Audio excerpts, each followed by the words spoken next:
Thank you all so much for this honor.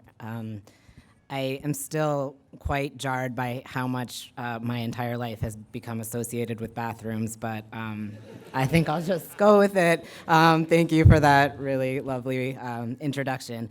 So I'm so happy to be here to share this amazing day with all of you. Coming to Grinnell, it still very much feels like coming home. It was here that I learned how to love, where I learned how to live authentically and how to think critically. I learned to question what I had previously internalized as self-evident truth, to expose historical and political narratives as deeply contingent ideological sites for the production and maintenance of structures of power. Structures in this country in particular organized to maintain white supremacy and anti-blackness, and especially consolidated through the building of the criminal legal system. And these are the structures that I would commit my life to disrupting. And perhaps a little too much. So one story for you. So a few years ago, I was talking to my kid after preschool one day, and I asked her, how was your day? And she said, it wasn't good.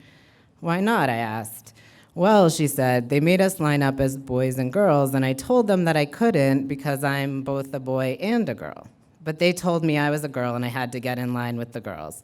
So you can imagine that I had some talks with the schools. But so what did you do then? When they said that, I asked her. I threw myself on the ground screaming, she answered. So though not always my preferred reaction, I was pretty proud of her that day. Definitely my kid, I thought.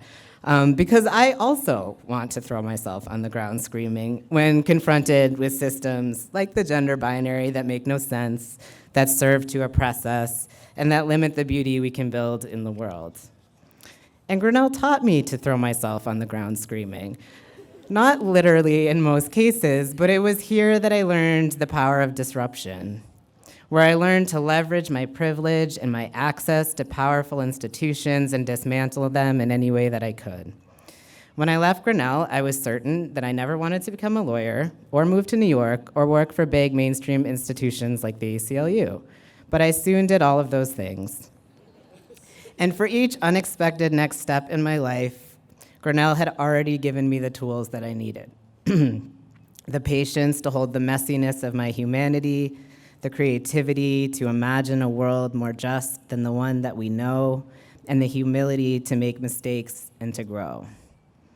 We are living in dark times, but for so many, the times have always been dark. I have found that the people who have navigated the most darkness generally know how to find and lead us towards the light.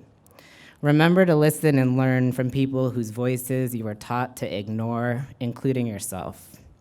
Wherever you go next, I hope you find your moments to throw yourself on the ground screaming, to fight back against injustice where your power or privilege protects you, and to call on others to enter the arena when your pain and trauma necessitate that you turn inward. Congratulations and good luck. Thank you for being you, and I'll see you out there.